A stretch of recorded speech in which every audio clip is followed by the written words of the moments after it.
The Red House Mystery by A. Milne. To John Vine Milne, my dear father, like all really nice people, you have a weakness for detective stories, and feel that there are not enough of them. So after all that you have done for me, the least that I can do for you is to write you one. Here it is, with more gratitude and affection than I can well put down here. A.M. Chapter 1. Mrs. Stevens is Frightened. In the drowsy heat of the summer afternoon, the Red House was taking its siesta. There was a lazy murmur of bees in the flower borders, a gentle cooing of pigeons in the tops of the elms. From distant lawns came the whir of a mowing machine, that most restful of all country sounds, making ease the sweeter in that it is taken while others are working. It was the hour when even those whose business it is to attend to the wants of others have a moment or two for themselves. In the housekeeper's room, Audrey Stevens, the pretty parlour-maid, retrimmed her best hat and talked idly to her aunt, the cook-housekeeper of Mr. Mark Ablett's bachelor home. "For Joe?" said Mrs. Stevens placidly, her eyes on the hat. Audrey nodded. She took a pin from her mouth, found a place in the hat for it, and said, "He likes a bit of pink." "I don't say I mind a bit of pink myself," said her aunt. "Joe Turner isn't the only one." "It isn't everybody's colour," said Audrey, holding the hat out at arm's length, and regarding it thoughtfully. "Stylish, isn't it?" "Oh, it'll suit you all right, and it would have suited me at your age. A bit too dressy for me now, though wearing better than some people, I dare say. I was never one to pretend to be what I wasn't. If I'm 55, I'm 55, that's what I say." 58, isn't it, Auntie?" "I was just given that as an example," said Mrs. Stevens with great dignity. Audrey threaded a needle, held her hand out and looked at her nails critically for a moment, and then began to sew. "Funny thing that about Mr. Mark's brother. Fancy not seeing your brother for 15 years. She gave a self-conscious laugh and went on. "Wonder what I should do if I didn't see Joe for 15 years." "As I told you all this morning," said her aunt, "I've been here 5 years, and never heard of a brother. I could say that before everybody if I was going to die tomorrow. There's been no brother here while I've been here." "You could have knocked me down with a feather when he spoke about him at breakfast this morning. I didn't hear what went before, naturally, but they was all talking about the brother when I went in. Now what was it I went in for? Hot milk, was it, or toast? Well, they was all talking, and Mr. Mark turns to me and says, you know his way, 'Stevens,' he says, 'my brother is coming to see me this afternoon. I'm expecting him about 3, he says. 'Show him into the office,' he says, just like that. 'Yes, sir,' I says quite quietly, but I was never so surprised in my life, not knowing he had a brother. 'My brother from Australia,' he says. There, I'd forgotten that, from Australia." "Well, he may have been in Australia," said Mrs. Stevens judicially. "I can't say that, not knowing the country, but what I do say is he's never been here, not while I've been here, and that's 5 years. "Well, but, Auntie, he hasn't been here for 15 years. I heard Mr. Mark telling Mr. Cayley. 15 years, he says. Mr. Cayley having arsed him when his brother was last in England. Mr. Cayley knew of him. I heard him telling Mr. Beverley, but didn't know when he was last in England, see? So that's why he asked Mr. Mark." "I'm not saying anything about 15 years, Audrey. I can only speak for what I know, and that's 5 years Whitsuntide. I can take my oath he's not set foot in the house since 5 years Whitsuntide, and if he's been in Australia, as you say, well, I dare say he's had his reasons." "What reasons?" said Audrey lightly. "Never you mind what reasons.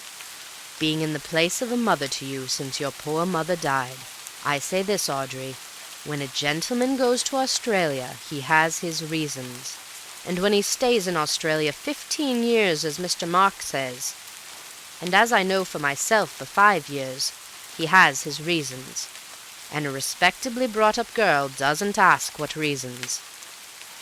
"Got into trouble, I suppose," said Audrey carelessly. "They were saying at breakfast he'd been a wild one. Debts. I'm glad Joe isn't like that. He's got £15 in the post office savings bank. Did I tell you?" But there was not to be any more talk of Joe Turner that afternoon. The ringing of a bell brought Audrey to her feet. No longer Audrey, but now Stevens. She arranged her cap in front of the glass. "There, that's the front door," she said. "That's him." "Show him into the office," said Mr. Mark.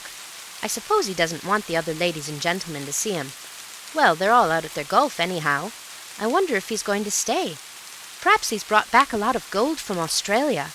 I might hear something about Australia, because if anybody can get gold there, then I don't say but what Joe and I—" Now, get on, Audrey." "Just going, darling." She went out.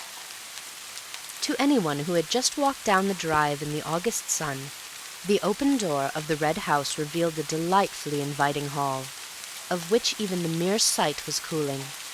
It was a big, low-roofed, oak-beamed place, with cream-washed walls and diamond-paned windows, blue-curtained. On the right and left were doors leading into other rooms, but on the side which faced you as you came in were windows again, looking on to a small grass court, and from open windows to open windows such air as there was played gently. The staircase went up in broad, low steps along the right-hand wall, and turning to the left led you along a gallery which ran across the width of the hall to your bedroom. That is, if you were going to stay the night. Mr. Robert Ablett's intentions in this matter were as yet unknown. As Audrey came across the hall, she gave a little start as she saw Mr. Cayley suddenly, sitting unobtrusively in his seat beneath one of the front windows, reading. No reason why he shouldn't be there. Certainly a much cooler place than the golf links on such a day, but somehow there was a deserted air about the house that afternoon, as if all the guests were outside, or perhaps, the wisest place of all, up in their bedrooms sleeping. Mr. Cayley, the master's cousin, was a surprise, and having given a little exclamation as she came suddenly upon him, she blushed and said, "Oh, I beg your pardon, sir. I didn't see you at first." And he looked up from his book and smiled at her. An attractive smile it was on that big, ugly face. "Such a gentleman, Mr. Cayley," she thought to herself as she went on, and wondered what the master would do without him. If this brother, for instance, had to be bundled back to Australia, it was Mr. Cayley who would do most of the bundling. "So this is Mr. Robert," said Audrey to herself as she came in sight of the visitor. She told her aunt afterwards that she would have known him anywhere for Mr. Mark's brother, but she would have said that in any event. Actually, she was surprised. Dapper little Mark, with his neat pointed beard and his carefully curled mustache, with his quick darting eyes, always moving from one to the other of any company he was in, to register one more smile to his credit when he had said a good thing, or one more expectant look when he was only waiting his turn to say it. He was a very different man from this rough-looking, ill-dressed colonial, staring at her so loweringly. "I want to see Mr. Mark Ablett," he growled. It sounded almost like a threat. Audrey recovered herself and smiled reassuringly at him. She had a smile for everybody. "Yes, sir. He's expecting you if you'll come this way." "Oh, so you know who I am, eh?" "Mr. Robert Ablett?" "Aye, that's right. So he's expecting me, eh? He'll be glad to see me, eh?" "If you will come this way, sir," said Audrey primly. She went to the second door on the left and opened it. "Mr. Robert she began, and then broke off. The room was empty. She turned to the man behind her. "If you will sit down, sir, I will find the master. I know he's in, because he told me that you were coming this afternoon." "Oh." He looked round the room. "What do you call this place, eh?" "The office, sir." "The office?" "The room where the master works, sir." "Works, eh? That's new. Didn't know he'd ever done a stroke of work in his life." "Where he writes, sir," said Audrey with dignity. The fact that Mr. Mark wrote, though nobody knew what, was a matter of pride in the housekeeper's room. "Not well dressed enough for the drawing-room, eh?" "I will tell the master you are here, sir," said Audrey decisively. She closed the door and left him there. Well, here was something to tell Auntie. Her mind was busy at once going over all the things which he had said to her, and she had said to him, quiet-like. "Directly I saw him, I said to myself—" Why, you could have knocked her over with a feather. Feathers, indeed, were a perpetual menace to Audrey. However, the immediate business was to find the master. She walked across the hall to the library, glanced in, came back a little uncertainly, and stood in front of Cayley. "If you please, sir," she said in a low, respectful voice, "can you tell me where the master is? It's Mr. Robert called." "What?" said Cayley, looking up from his book. "Who?" Audrey repeated her question. "I don't know. Isn't he in the office? He went up to the temple after lunch. I don't think I've seen him since." "Thank you, sir. I will go up to the temple." Cayley returned to his book. The temple was a brick summer-house in the gardens at the back of the house, about 300 yards away. Here Mark meditated sometimes before retiring to the office to put his thoughts upon paper. The thoughts were not of any great value. Moreover, they were given off at the dinner-table more often than they got on to paper, and got onto paper more often than they got into print. But that did not prevent the master of the Red House from being a little pained when a visitor treated the temple carelessly, as if it had been erected for the ordinary purposes of flirtation and cigarette-smoking. There had been an occasion when 2 of his guests had been found playing fives in it. Mark had said nothing at the time, save to ask with a little less than his usual point, whether they couldn't find anywhere else for their game, but the offenders were never asked to the Red House again. Audrey walked slowly up to the temple, looked in, and walked slowly back. All that walk for nothing. Perhaps the master was upstairs in his room. Not well dressed enough for the drawing-room. Well now, Auntie, would you like anyone in your drawing-room with a red handkerchief round his neck, and great big dusty boots, and— listen! One of the men shooting rabbits. Auntie was partial to a nice rabbit and onion sauce. How hot it was! She wouldn't say no to a cup of tea. Well, one thing, Mr. Robert wasn't staying the night. He hadn't any luggage. Of course, Mr. Mark could lend him things. He had clothes enough for 6. She would have known him anywhere for Mr. Mark's brother. She came into the house. As she passed the housekeeper's room on her way to the hall, the door opened suddenly, and a rather frightened face looked out. "Hello, Aud," said Elsie. "It's Audrey," she said, turning into the room. "Come in, Audrey," called Mrs. Stevens. "What's up?" said Audrey, looking in at the door. "Oh, my dear, you gave me such a turn. Where have you been?" "Up to the temple." "Did you hear anything?" "Hear what?" "Bangs and explosions and terrible things." "Oh," said Audrey, rather relieved. "One of the men shooting rabbits. Why, I said to myself as I came along, Auntie's partial to a nice rabbit, I said, and shouldn't be surprised if—" "Rabbits!" said her aunt scornfully. "It was inside the house, my girl." "Straight it was," said Elsie. She was one of the housemaids. "I said to Mrs. Stevens, didn't I, Mrs. Stevens? That was in the house, I said." Audrey looked at her aunt and then at Elsie. "Do you think he had a revolver with him?" she said in a hushed voice. "Who?" said Elsie excitedly. "That brother of his from Australia. I said as soon as I set eyes on him, 'You're a bad lot, my man.' That's what I said, Elsie, even before he spoke to me. Rude." She turned to her aunt. "Well, I give you my word." If you remember, Audrey, I always said there was no sayin' with anyone from Australia." Mrs. Stevens lay back in her chair, breathing rather rapidly. "I wouldn't go out of this room now, not if you paid me £100,000. "Oh, Mrs. Stevens," said Elsie, who badly wanted 5 shillings for a new pair of shoes. "I wouldn't go as far as that. Not myself, but—" "There!" cried Mrs. Stevens, sitting up with a start. They listened anxiously, the 2 girls instinctively coming closer to the older woman's chair. A door was being shaken, kicked, rattled. "Listen!" Audrey and Elsie looked at each other with frightened eyes. They heard a man's voice, loud, angry. "Open the door!"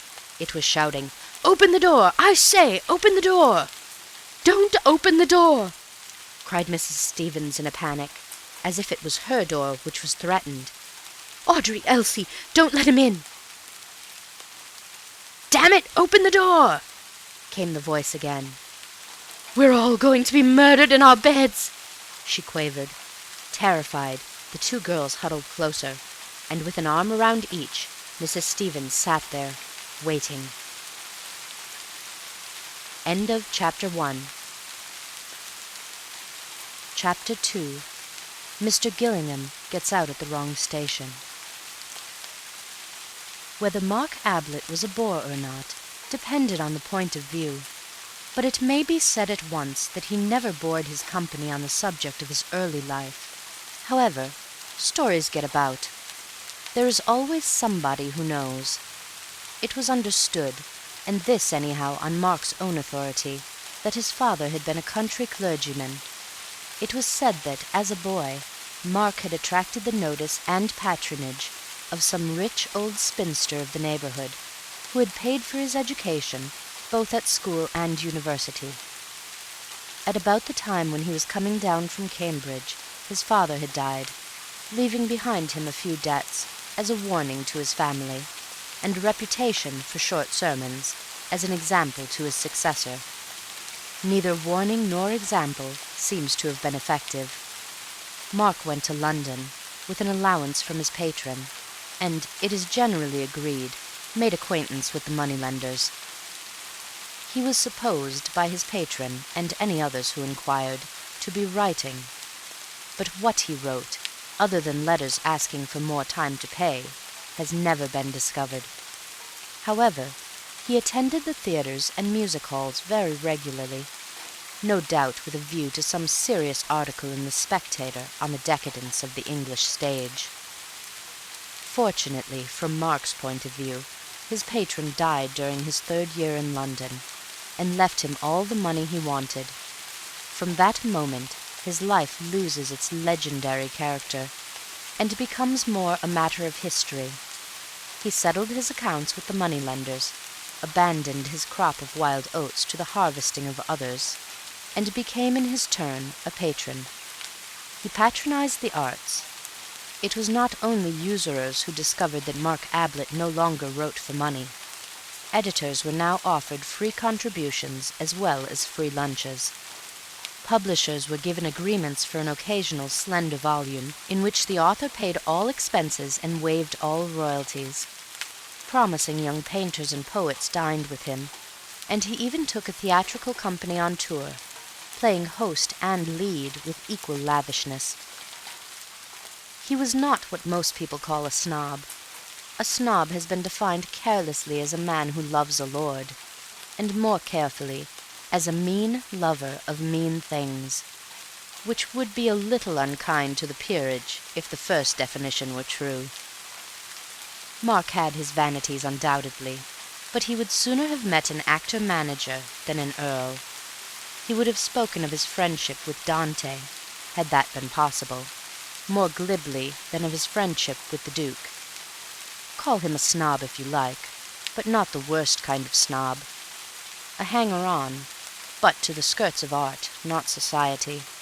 A climber, but in the neighbourhood of Parnassus, not Hay Hill. His patronage did not stop at the arts. It also included Matthew Cayley, a small cousin of 13, whose circumstances were as limited as had been Mark's own before his patron had rescued him. He sent the Cayley cousin to school and Cambridge. His motives, no doubt, were unworldly enough at first, a mere repaying to his account in the recording angel's book of the generosity which had been lavished on himself, a laying up of treasure in heaven. But it is probable that, as the boy grew up, Mark's designs for his future were based on his own interests as much as those of his cousin, and that a suitably educated Matthew Cayley of 23 was felt by him to be a useful property for a man in his position, a man, that is to say, whose vanities left him so little time for his affairs. Cayley, then, at 23, looked after his cousin's affairs. By this time, Mark had bought the Red House and the considerable amount of land which went with it. Cayley superintended the necessary staff. His duties indeed were many. He was not quite secretary, not quite land agent, not quite business adviser, not quite companion, but something of all four. Mark leant upon him and called him Kay, objecting quite rightly in the circumstances to the name of Matthew. Kay, he felt, was, above all, dependable, a big, heavy-jawed, solid fellow, who didn't bother you with unnecessary talk, a boon to a man who liked to do most of the talking himself. Cayley was now 28, but had all the appearance of 40, which was his patron's age. Spasmodically they entertained a good deal at the Red House, and Mark's preference, call it kindliness or vanity as you please, was for guests who were not in a position to repay his hospitality. Let us have a look at them as they came down to that breakfast, of which Stevens, the parlour-maid, has already given us a glimpse. The first to appear was Major Rumbold, a tall, grey-haired, grey-moustached, silent man, wearing a Norfolk coat and grey flannel trousers, who lived on his retired pay and wrote natural history articles for the paper. He inspected the dishes on the side table, decided carefully on kedgeree, and got to work on it. He had passed on to a sausage by the time of the next arrival. This was Bill Beverley, a cheerful young man in white flannel trousers and a blazer. "Hello, Major," he said as he came in. "How's the goat?" "It isn't gout," said the Major gruffly. "Well, whatever it is." The Major grunted. "I make a point of being polite at breakfast," said Bill, helping himself largely to porridge. "Most people are so rude. That's why I asked you. But don't tell me if it's a secret. Coffee?" he added as he poured himself out a cup. "No, thanks. I never drink till I've finished eating." "Quite right, Major. It's only manners." He sat down opposite to the other. "Well, we've got a good day for our game. It's going to be dashed hot, but that's where Betty and I score. On the 5th green, your old wound, the one you got in that frontier skirmish in '43, will begin to trouble you. On the 8th, your liver, undermined by years of curry, will drop to pieces. On the 12th... "Oh, shut up, you ass." "Well, I'm only warning you. Hello, good morning, Miss Norris. I was just telling the Major what was going to happen to you and him this morning. Do you want any assistance, or do you prefer choosing your own breakfast?" "Please don't get up," said Miss Norris. "I'll help myself. Good morning, Major." She smiled pleasantly at him. The Major nodded. "Good morning. Going to be hot." "As I was telling him," began Bill. "That's where... Hello, here's Betty. Morning, Cayley." Betty Calladine and Cayley had come in together. Betty was the 18-year-old daughter of Mrs. John Calladine, widow of the painter, who was acting hostess on this occasion for Mark. Ruth Norris took herself seriously as an actress, and on her holidays seriously as a golfer. She was quite competent as either. Neither the stage society nor Sandwich had any terrors for her. "By the way, the car will be round at 10:30, said Cayley, looking up from his letters. "You're lunching there and driving back directly afterwards. Isn't that right?" "I don't see why we shouldn't have 2 rounds," said Bill hopefully. "Much too hot in the afternoon," said the Major. Get back comfortably for tea." Mark came in. He was generally the last. He greeted them and sat down to toast and tea. Breakfast was not his meal. The others chattered gently while he read his letters. "Good God," said Mark suddenly. There was an instinctive turning of heads toward him. "I beg your pardon, Miss Norris. Sorry, Betty." Miss Norris smiled her forgiveness. She often wanted to say it herself, particularly at rehearsals. "I say, Kay." He was frowning to himself, annoyed, puzzled. He held up a letter and shook it. "Who do you think this is from?" Cayley, at the other end of the table, shrugged his shoulders. How could he possibly guess? "Robert," said Mark. "Robert?" It was difficult to surprise Cayley. "Well?" "It's all very well to say well like that," said Mark peevishly. "He's coming here this afternoon."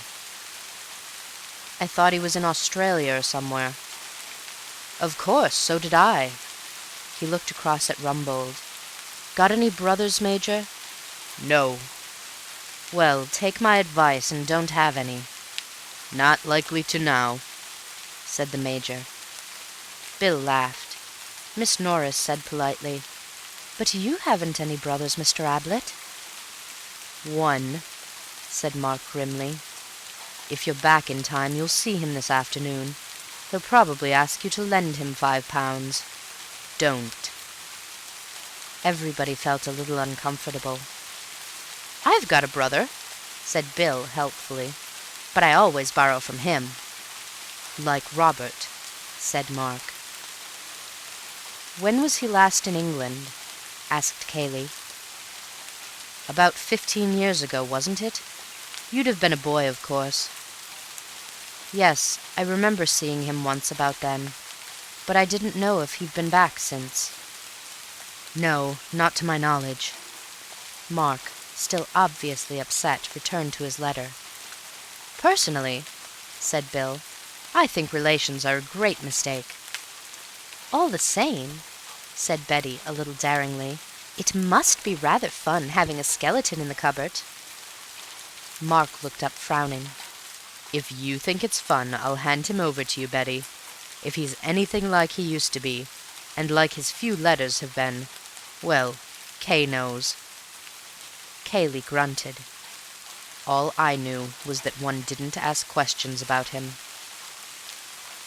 It may have been meant as a hint to any too curious guest not to ask more questions, or a reminder to his host not to talk too freely in front of strangers, although he gave it the sound of a mere statement of fact. But the subject dropped, to be succeeded by the more fascinating one of the coming foursome. Mrs. Calladine was driving over with the players in order to lunch with an old friend who lived near the links, and Mark and Cayley were remaining at home on affairs. Apparently affairs were now to include a prodigal brother, but that need not make the foursome less enjoyable.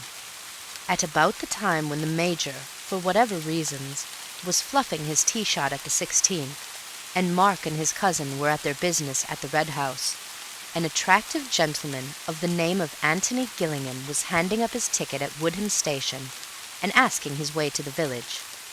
Having received directions, he left his bag with the station-master and walked off leisurely. He is an important person to this story, so that it is well we should know something about him before letting him loose in it. Let us stop him at the top of the hill on some excuse, and have a good look at him. The first thing we realize is that he is doing more of the looking than we are.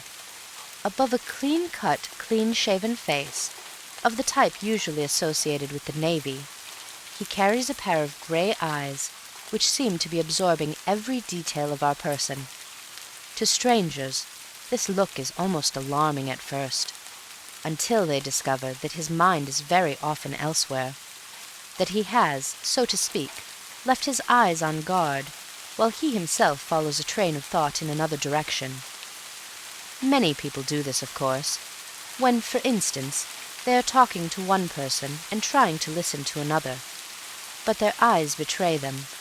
Antony's never did. He had seen a good deal of the world with those eyes, though never as a sailor. When at the age of 21 he came into his mother's money, £400 a year, old Gillingham looked up from the Stock Breeders' Gazette to ask what he was going to do. "See the world," said Antony. "Well, send me a line from America or wherever you get to." "Right," said Antony. Old Gillingham returned to his paper. Antony was a younger son, and, on the whole, not so interesting to his father as the cadets of certain other families. Champion Burkitt's, for instance. But then, Champion Burkitt was the best Hereford bull he had ever bred. Antony, however, had no intention of going further away than London. His idea of seeing the world was to see, not countries, but people, and to see them from as many angles as possible. There are all sorts in London if you know how to look at them, so Antony looked at them from various strange corners, from the viewpoint of the valet, the newspaper reporter, the waiter, the shop assistant. With the independence of £400 a year behind him, he enjoyed it immensely. He never stayed long in one job, and generally closed his connection with it by telling his employer, contrary to all etiquette as understood between master and servant, exactly what he thought of him. He had no difficulty in finding a new profession. Instead of experience and testimonials, he offered his personality and a sporting bet. He would take no wages the first month, and if he satisfied his employer, double wages the second. He always got his double wages. He was now 30. He had come to Waldheim for a holiday because he liked the look of the station. His ticket entitled him to travel further, but he had always intended to please himself in the matter. Waldheim attracted him, and he had a suitcase in the carriage with him and money in his pocket. Why not get out? The landlady of the George was only too glad to put him up, and promised that her husband would drive over that afternoon for his luggage. "And you would like some lunch, I expect, sir?" "Yes, but don't give yourself any trouble about it. Cold anything you've got." "What about beef, sir?" she asked, as if she had 100 varieties of meat to select from, and was offering him her best. "That will do splendidly. And a pint of beer." While he was finishing his lunch, the landlord came in to ask about the luggage. Antony ordered another pint, and soon had him talking. "It must be rather fun to keep a country inn," he said, thinking that it was about time he started another profession. "I don't know about fun, sir. It gives us a living and a bit over." "You ought to take a holiday," said Antony, looking at him thoughtfully. "Funny thing you're saying that," said the landlord with a smile. "Another gentleman over from the Red House was saying that only yesterday.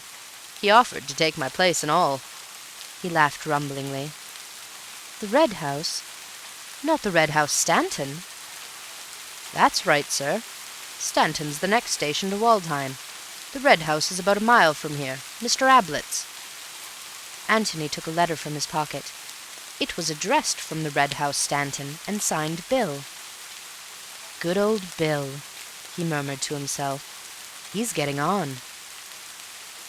Antony had met Bill Beverley 2 years before in a tobacconist's shop. Gillingham was on one side of the counter, and Mr. Beverley on the other.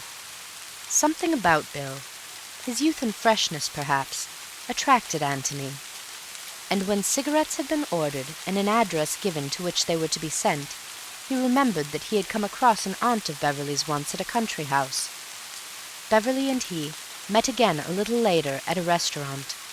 Both of them were in evening dress, but they did different things with their napkins, and Antony was the more polite of the two. However, he still liked Bill, so on one of his holidays when he was unemployed, he arranged an introduction through a mutual friend. Beverley was a little inclined to be shocked when he was reminded of their previous meetings, but his uncomfortable feelings soon wore off, and he and Antony quickly became intimate. But Bill generally addressed him as "dear madman" when he happened to write. Antony decided to stroll over to the Red House after lunch and call upon his friend. Having inspected his bedroom, which was not quite the lavender-smelling country inn bedroom of fiction, but sufficiently clean and comfortable, he set out over the fields.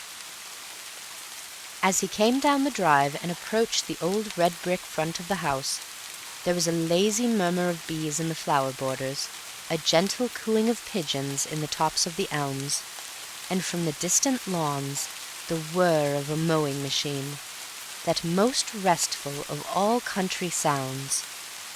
And in the hall a man was banging at a locked door and shouting, "Open the door, I say! Open the door!" "Hullo!" said Antony in amazement. End of Chapter 2. Chapter 3. 2 Men and a Body.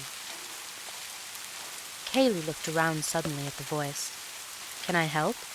said Antony politely. "Something's happened," said Cayley. He was breathing quickly. "I heard a shot. It sounded like a shot.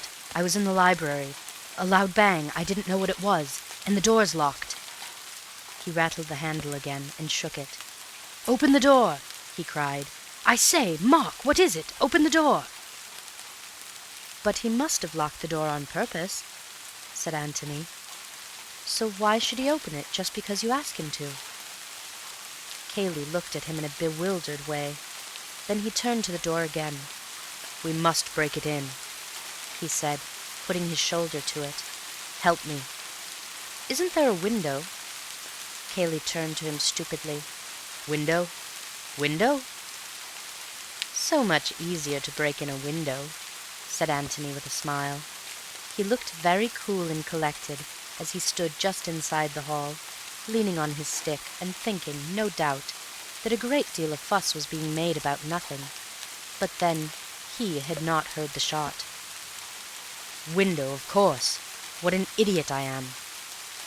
He pushed past Antony and began running out into the drive. Antony followed him. They ran along the front of the house, down a path to the left, and then to the left again over the grass, Cayley in front, the other close behind him. Suddenly Cayley looked over his shoulder and pulled up short. "Here," he said. They had come to the windows of the locked room, French windows which opened onto the lawn at the back of the house. But now they were closed. Antony couldn't help feeling a thrill of excitement as he followed Cayley's example, and put his face close up to the glass. For the first time he wondered if there really had been a revolver shot in this mysterious room. It had all seemed so absurd and melodramatic from the other side of the door. But if there had been one shot, why should there not be 2 more? At the careless fools who were pressing their noses against the panes and asking for it. "My God, can you see it?" said Cayley in a shaking voice. "Down there, look." The next moment Antony saw it. A man was lying on the floor at the far end of the room, his back towards them. A man, or the body of a man. "Who is it?" said Antony. "I don't know," the other whispered. "Well, we'd better go and see." He considered the windows for a moment. "I should think if you put your weight into it, just where they join, they'll give all right. Otherwise we can kick the glass in." Without saying anything, Cayley put his weight into it. The window gave, and they went into the room. Cayley walked quickly to the body and dropped on his knees by it. For the moment he seemed to hesitate. Then, with an effort, he put a hand onto its shoulder and pulled it over. "Thank God," he murmured, and let the body go again. "Who is it?" said Antony. "Robert Ablett." "Oh," said Antony. "I thought his name was Mark." He added, more to himself than to the other. "Yes, Mark Ablett lives here. Robert is his brother." He shuddered and said, "I was afraid it was Mark." "Was Mark in the room too?" "Yes," said Cayley absently. Then, as if resenting suddenly these questions from a stranger, "Who are you?" But Antony had gone to the locked door, and was turning the handle. I suppose he put the key in his pocket," he said, as he came back to the body again. "Who?" Antony shrugged his shoulders. "Whoever did this," he said, pointing to the man on the floor. "Is he dead?" "Help me," said Cayley simply. They turned the body onto its back, nerving themselves to look at it. Robert Ablett had been shot between the eyes. It was not a pleasant sight, and with his horror Anthony felt a sudden pity for the man beside him, and a sudden remorse for the careless, easy way in which he had treated the affair. But then one always went about imagining that these things didn't happen, except to other people. It was difficult to believe in them just at first, when they happened to yourself. "Did you know him well?" said Antony quietly. He meant, were you fond of him? "Hardly at all. Mark is my cousin. Mark is the brother I know best." "Your cousin?" "Yes." He hesitated, and then said, "Is he dead? I suppose he is. Do you know anything about that sort of thing? Perhaps I'd better get some water." There was another door opposite to the locked one, which led, as Antony was to discover for himself directly, into a passage from which opened two more doors. Cayley stepped into the passage, and opened the door on the right. The door from the office, through which he had gone, remained open. The door at the end of the short passage was shut. Antony, kneeling by the body, followed Cayley with his eyes, and after he had disappeared, kept his eyes on the blank wall of the passage. But he was not conscious of that at which he was looking, for his mind was with the other man, sympathizing with him. "Not that water is any use to a dead body," he said to himself, "but the feeling that you're doing something, when there's obviously nothing to be done, is a great comfort." Cayley came into the room again. He had a sponge in one hand, a handkerchief in the other. He looked at Antony. Antony nodded. Cayley murmured something, and knelt down to bathe the dead man's face. Then he placed the handkerchief over it. A little sigh escaped Antony, a sigh of relief. They stood up and looked at each other. "If I can be of any help to you," said Antony, "please let me." "That's very kind of you. There will be things to do. Police, doctors, I don't know. But you mustn't let me trespass on your kindness. Indeed, I should apologize for having trespassed so much already." "I came to see Beverley. He is an old friend of mine." "He's out playing golf. He will be back directly." Then, as if he had only just realized it, "They will all be back directly." "I will stay if I can be of help." "Please do. You see, there are women. It will be rather painful. If you would—" He hesitated and gave Antony a timid little smile, pathetic in so big and self-reliant a man. "Just your moral support, you know. It would be something." "Of course." Antony smiled back at him, and said cheerfully, "Well then, I'll begin by suggesting that you should ring up the police." "The police?" Yes." He looked doubtfully at the other. "I suppose." Antony spoke frankly. "Now look here, Mr. Cayley, I'm Mark Ablett's cousin. I live with him. My name's Gillingham. I'm sorry, I ought to have told you before. Well now, Mr. Cayley, we shan't do any good by pretending. Here's a man been shot. Well, somebody shot him." "He might have shot himself," mumbled Cayley. "Yes, he might have, but he didn't. Or if he did, somebody was in the room at the time, and that somebody isn't here now. And that somebody took a revolver away with him. Well, the police will want to say a word about that, won't they?" Cayley was silent, looking on the ground. "Oh, I know what you're thinking, and believe me, I do sympathize with you. But we can't be children about it. If your cousin Mark Ablett was in the room with this," he indicated the body, "this man, then Who said he was?" said Cayley, jerking his head up suddenly at Antony. "You did." "I was in the library. Mark went in. He may have come out again. I know nothing. Somebody else may have gone in." "Yes, yes," said Antony patiently, as if to a little child. "You know your cousin. I don't. Let's agree that he had nothing to do with it.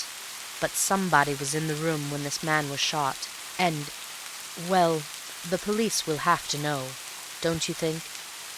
He looked at the telephone. "Or would you rather I did it?" Cayley shrugged his shoulders and went to the telephone. "May I, look around a bit?" Antony nodded toward the open door. "Oh, do. Yes." He sat down and drew the telephone toward him. "You must make allowances for me, Mr. Gillingham. You see, I've known Mark for a very long time. But of course you're quite right, and I'm merely being stupid." He took off the receiver. "Let us suppose that, for the purpose of making a first acquaintance with this office, we are coming into it from the hall, through the door which is now locked, but which, for our special convenience, has been magically unlocked for us. As we stand just inside the door, the length of the room runs right and left, or more accurately, to the right only, for the left-hand wall is almost within our reach. Immediately opposite to us, across the breadth of the room, some 15 feet, is that other door by which Cayley went out and returned a few minutes ago. In the right-hand wall, 30 feet away from us, are the French windows. Crossing the room and going out by the opposite door, we come into a passage, from which 2 rooms lead. The one on the right, into which Cayley went, is less than half the length of the office, a small, square room, which has evidently been used at some time or other as a bedroom. The bed is no longer there, but there is a basin, with hot and cold taps, in a corner, chairs, a cupboard or two, and a chest of drawers. The window faces the same way as the French windows in the next room, but anybody looking out of the bedroom window has his view on the immediate right shut off by the outer wall of the office, which projects, by reason of its greater length, 15 feet further into the lawn. The room on the other side of the bedroom is a bathroom. The 3 rooms together, in fact, form a sort of private suite, used, perhaps, during the occupation of the previous owner by some invalid who could not manage the stairs, but allowed by Mark to fall into disuse, save for the living-room. At any rate, he never slept downstairs. Antony glanced at the bathroom, and then wandered into the bedroom, the room into which Cayley had been. The window was open, and he looked out at the well-kept grass beneath him, and the peaceful stretch of park beyond, and he felt very sorry for the owner of it all, who was now mixed up in so grim a business. "Cayley thinks he did it," said Antony to himself. "That's obvious. It explains why he wasted so much time banging on the door. Why should he try to break a lock when it's so much easier to break a window? Of course, he might just have lost his head. On the other hand, he might have wanted to give his cousin a chance of getting away. The same about the police, and, lots of things. Why, for instance, did we run all the way round the house in order to get to the windows? Surely there's a back way out through the hall. I must have a look later on." Antony, it will be observed, had by no means lost his head.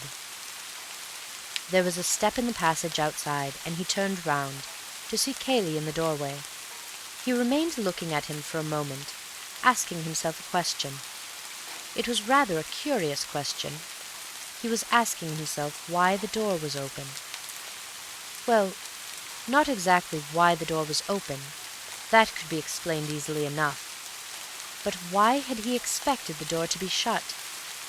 He did not remember shutting it, but somehow he was surprised to see it open now, and to see Cayley through the doorway, just coming into the room. Something, working subconsciously in his brain, had told him that it was surprising. Why? He tucked the matter away in a corner of his mind for the moment. The answer would come to him later on. He had a wonderfully retentive mind. Everything which he saw or heard seemed to make its corresponding impression somewhere in his brain, often without his being conscious of it. And these photographic impressions were always there, ready for him when he wished to develop them. Cayley joined him at the window. "I've telephoned," he said. "They're sending an inspector or someone from Middleston, and the local police and doctor from Stanton." He shrugged his shoulders.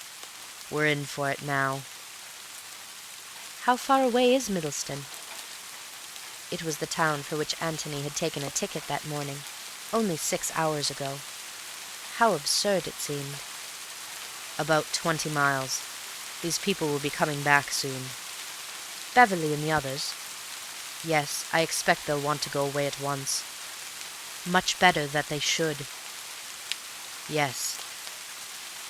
Cayley was silent for a little. Then he said, "You're staying near here?" "I'm at the George, at Waldheim." "If you're by yourself, I wish you'd put up here. You see," he went on awkwardly, "you'll have to be here for the inquest and so on. If I may offer you my cousin's hospitality and if he really has—" Antony broke in hastily with his thanks and acceptance. "That's good.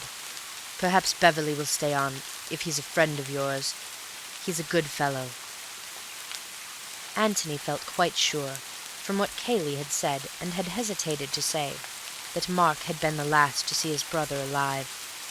It didn't follow that Mark Ablett was a murderer. Revolvers go off accidentally, and when they have gone off, people lose their heads and run away, fearing that their story will not be believed. Nevertheless, when people run away, whether innocent or guilty, one can't help wondering which way they went. "I suppose this way," said Antony aloud, looking out of the window.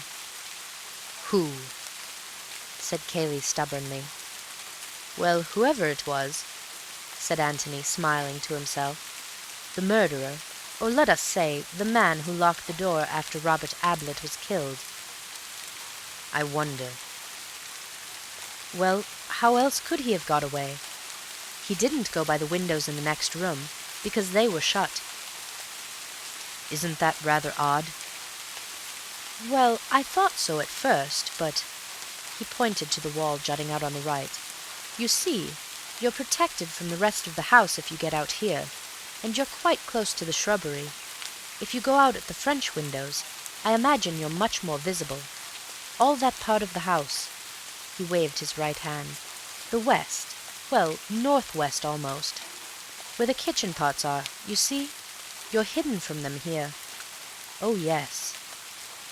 He knew the house, whoever it was, and he was quite right to come out of this window. He'd be into the shrubbery at once. Cayley looked at him thoughtfully. "It seems to me, Mr. Gillingham, that you know the house pretty well, considering that this is the first time you've been to it." Antony laughed. "Oh, well, I notice things, you know. I was born noticing. But I'm right, aren't I, about why he went out this way?" "Yes, I think you are." Cayley looked away towards the shrubbery. "Do you want to go noticing in there now?" He nodded at it. "I think we might leave that to the police," said Antony gently. Well, there's no hurry." Cayley gave a little sigh, as if he had been holding his breath for the answer, and could now breathe again. "Thank you, Mr. Gillingham," he said. End of Chapter 3. Chapter 4. The Brother from Australia. Guests at the Red House were allowed to do what they liked within reason, the reasonableness or otherwise of it being decided by Mark. But when once they or Mark had made up their minds as to what they wanted to do, the plan had to be kept. Mrs. Calladine, who knew this little weakness of their hosts, resisted, therefore, the suggestion of Bill that they should have a second round in the afternoon and drive home comfortably after tea. The other golfers were willing enough, but Mrs. Calladine, without actually saying that Mr. Ablett wouldn't like it, was firm on the point that, having arranged to be back by 4, they should be back by 4. "I really don't think Mark wants us, you know," said the Major. Having played badly in the morning, he wanted to prove to himself in the afternoon that he was really better than that. "With this brother of his coming, he'll be only too glad to have us out of the way." "Of course he will, Major." This from Bill. "You'd like to play, wouldn't you, Miss Norris?" Miss Norris looked doubtfully at the hostess. "Of course, if you want to get back, dear, we mustn't keep you here. Besides, it's so dull for you not playing." "Just 9 holes, Mother," pleaded Betty. "The car could take you back, and you could tell them that we were having another round, and then it could come back for us," said Bill brilliantly. "It's certainly much cooler here than I expected," put in the Major. Mrs. Calladine fell. It was very pleasantly cool outside the golf-house, and of course Mark would be rather glad to have them out of the way.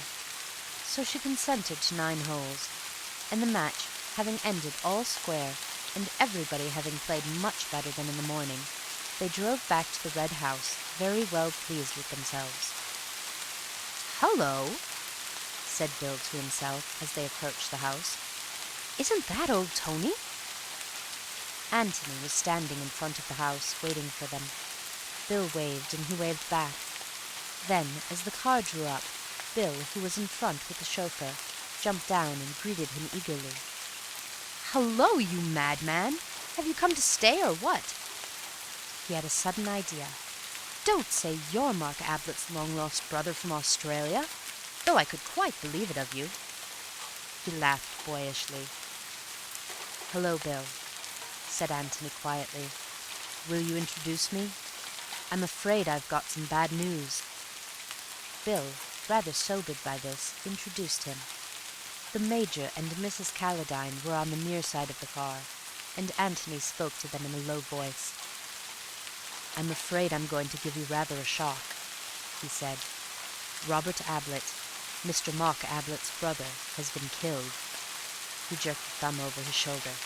"In the house." "Good God!" said the Major. "Do you mean that he has killed himself?" asked Mrs. Calladine. "Just now?" "It was about 2 hours ago. I happened to come here." He half turned to Beverly and explained. "I was coming to see you, Bill. I arrived just after the death. Mr. Cayley and I found the body. Mr. Cayley being busy just now, there are police and doctors and so on in the house. He asked me to tell you. He says that no doubt you would prefer, the house party having been broken up in this tragic way, to leave as soon as possible." He gave a pleasantly apologetic little smile and went on. "I am putting it badly, but what he means, of course, is that you must consult your own feelings in the matter entirely, and please make your own arrangements about ordering the car for whatever train you wish to catch. There is one this evening, I understand, which you could go by if you wished it." Bill gazed with open mouth at Antony. He had no words in his vocabulary to express what he wanted to say, other than those the Major had already used. Betty was leaning across to Miss Norris and saying, "Who's killed?" in an awestruck voice, and Miss Norris, who was instinctively looking as tragic as she looked on the stage, when a messenger announced the death of one of the cast, stopped for a moment in order to explain. Mrs. Calladine was quietly mistress of herself. "We shall be in the way. Yes, I quite understand," she said. "But we can't just shake the dust of the place off our shoes because something terrible has happened there. I must see Mark, and we can arrange later what to do. He must know how very deeply we feel for him. Perhaps we—" She hesitated. "The Major and I might be useful anyway," said Bill. "Isn't that what you mean, Mrs. Calladine?" "Where is Mark?" said the Major suddenly, looking hard at Antony. Antony looked back unwaveringly and said nothing. "I think," said the Major gently, leaning over to Mrs. Calladine, "that it would be better if you took Betty back to London tonight." "Very well," she agreed quietly. "Will you come with us, Ruth?" "I'll see you safely there," said Bill in a meek voice. He didn't quite know what was happening, and having expected to stay at the Red House for another week, he had nowhere to go to in London, but London seemed to be the place that everyone was going to, and when he could get Tony alone for a moment, Tony no doubt could explain. "Cayley wants you to stay, Bill. You have to go anyhow tomorrow, Major Rumbold." "Yes, I'll come with you, Mrs. Calladine." "Mr. Cayley would wish me to say again that you will please not hesitate to give your own orders, both as regards the car and as regarding any telephoning or telegraphing that you want done." He smiled again and added, "Please forgive me if I seem to have taken a good deal upon myself, but I just happened to be handy as a mouthpiece for Cayley." He bowed to them and went into the house.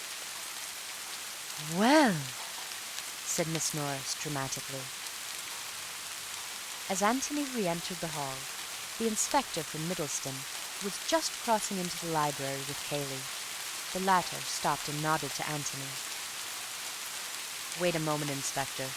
Here's Mr. Gillingham. He'd better come with us." And then to Antony, "This is Inspector Birch." Birch looked inquiringly from one to the other. "Mr. Gillingham and I found the body together," explained Cayley. "Oh, well, come along, and let's get the facts sorted out a bit. I like to know where I am, Mr. Gillingham." "We all do." "Oh?" He looked at Antony with interest. "Do you know where you are in this case?" "I know where I'm going to be." "Where's that?" "Put through it by Inspector Birch," said Antony with a smile. The inspector laughed genially. "Well, I'll spare you as much as I can. Come along." They went into the library. The inspector seated himself at a writing table, and Cayley sat in a chair by the side of it. Antony made himself comfortable in an armchair and prepared to be interested. "We'll start with the dead man," said the inspector. "Robert Ablett, didn't you say?" He took out his notebook. "Yes, brother of Mark Ablett, who lives here." "Ah." He began to sharpen a pencil. "Staying in the house?" "Oh, no." Antony listened attentively while Cayley explained all that he knew about Robert. This was news to him. "I see. Sent out of the country in disgrace. What had he done?" "I hardly know. I was only about 12 at the time. The sort of age when you're told not to ask questions." "Inconvenient questions?" "Exactly. So you don't really know whether he had been merely wild or wicked?" "No. Old Mr. Ablett was a clergyman," added Cayley. "Perhaps what might seem wicked to a clergyman might seem only wild to a man of the world." "I dare say, Mr. Cayley," smiled the inspector. "Anyhow, it was more convenient to have him in Australia?" "Yes." "Mark Ablett never talked about him?" "Hardly ever. He was very much ashamed of him, and, well, very glad he was in Australia." "Did he write Mark sometimes?" "Occasionally. Perhaps 3 or 4 times in the last 5 years." "Asking for money?" "Something of the sort. I don't think Mark always answered them. As far as I know, he never sent any money." "Now, your own private opinion, Mr. Cayley. Do you think that Mark was unfair to his brother, unduly hard on him?" "They never liked each other as boys. There was never any affection between them. I don't know whose fault it was in the first place, if anybody's." "Still, Mark might have given him a hand." "I understand," said Cayley, "that Robert spent his whole life asking for hands." The inspector nodded. "I know that sort. Well, now, we'll go on to this morning. This letter that Mark got, did you see it?" "Not at the time. He showed it to me afterwards." "Any address?" "No. A half sheet of rather dirty paper. Where is it now? I don't know. In Mark's pocket, I expect. Ah, he pulled at his beard. Well, we'll come to that. Can you remember what it said? As far as I remember, something like this. Mark, your loving brother is coming to see you tomorrow, all the way from Australia. I give you warning so that you will be able to conceal your surprise, but not, I hope, your pleasure. Expect him at 3 or thereabouts. Ah. The inspector copied it down carefully. Did you notice the postmark? London. And what was Mark's attitude? Annoyance? Disgust? Haley hesitated. Apprehension? No, not exactly. Or rather, apprehension of an unpleasant interview, not of any unpleasant outcome for himself. You mean that he wasn't afraid of violence or blackmail or anything of that sort? He didn't appear to be. Right. Now then, he arrived, you say, about 3 o'clock? Yes, about that. Who was in the house then? Mark and myself and some of the servants. I don't know which. Of course, you will ask them directly, no doubt. With your permission. No guests? They were out all day, playing golf, explained Cayley. Oh, by the way, he put in, if I may interrupt a moment, will you want to see them at all? It isn't very pleasant for them now, naturally, and I suggested... He turned to Antony, who nodded back to him. I understand that they want to go back to London this evening. There's no objection to that, I suppose. You will let me have their names and addresses in case I want to communicate with them? Of course. One of them is staying on, if you would like to see him later. But they only came back from their golf as we crossed the hall. That's all right, Mr. Cayley. Well, now then, let's go back to 3 o'clock. Where were you when Robert arrived? Cayley explained how he had been sitting in the hall, how Audrey had asked him where the master was, and how he had said that he had last seen him going up to the temple. She went away, and I went on with my book. There was a step on the stair, and I looked up to see Mark coming down. He went into the office, and I went on with my book again. I went into the library for a moment to refer to another book, and when I was in there I heard a shot. At least, it was a loud bang. I wasn't sure if it was a shot. I stood and listened. Then I came slowly to the door and looked out. Then I went back again, hesitated a bit, you know, and finally decided to go across to the office and make sure that it was all right. I turned the handle of the office door and found it was locked. Then I got frightened and I banged at the door and shouted, and, well, that was when Mr. Gillingham arrived. He went on to explain how they had found the body. The inspector looked at him with a smile. Yes, well, we shall have to go over some of that again, Mr. Cayley. Mr. Mark, now. You thought he was in the temple. Could he have come in and gone up to his room without your seeing him? There are back stairs. He wouldn't have used them in the ordinary way, of course, but I wasn't in the hall all the afternoon. He might easily have gone upstairs without my knowing anything about it. So that you weren't surprised when you saw him coming down? Oh, not a bit. Well, did he say anything? He said, "Robert's here," or something of the sort. I suppose he'd heard the bell, or the voices in the hall. Which way does his bedroom face? Could he have seen him coming down the drive? He might have, yes. Well? Well, then I said yes, and he gave a sort of shrug and said, "Don't go too far away, I might want you," and then went in. What did you think he meant by that? Well, he consults me a good deal, you know. I'm his sort of unofficial solicitor in a kind of way. This was a business meeting rather than a brotherly one. Oh, yes. That's how he regarded it, I'm sure. Yes. How long was it before you heard the shot? Very soon. 2 minutes, perhaps.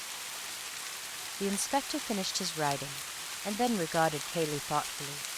Suddenly, he said, "What is your theory of Robert's death?" Cayley shrugged his shoulders.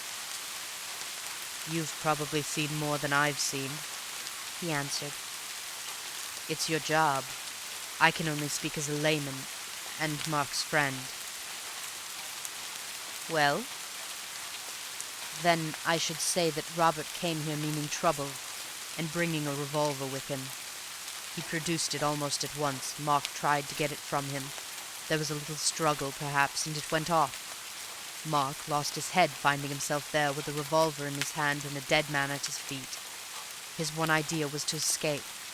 He locked the door almost instinctively, and then, when he heard me hammering at it, went out of the window." Yes, well, that sounds reasonable enough. What do you say, Mr. Gillingham?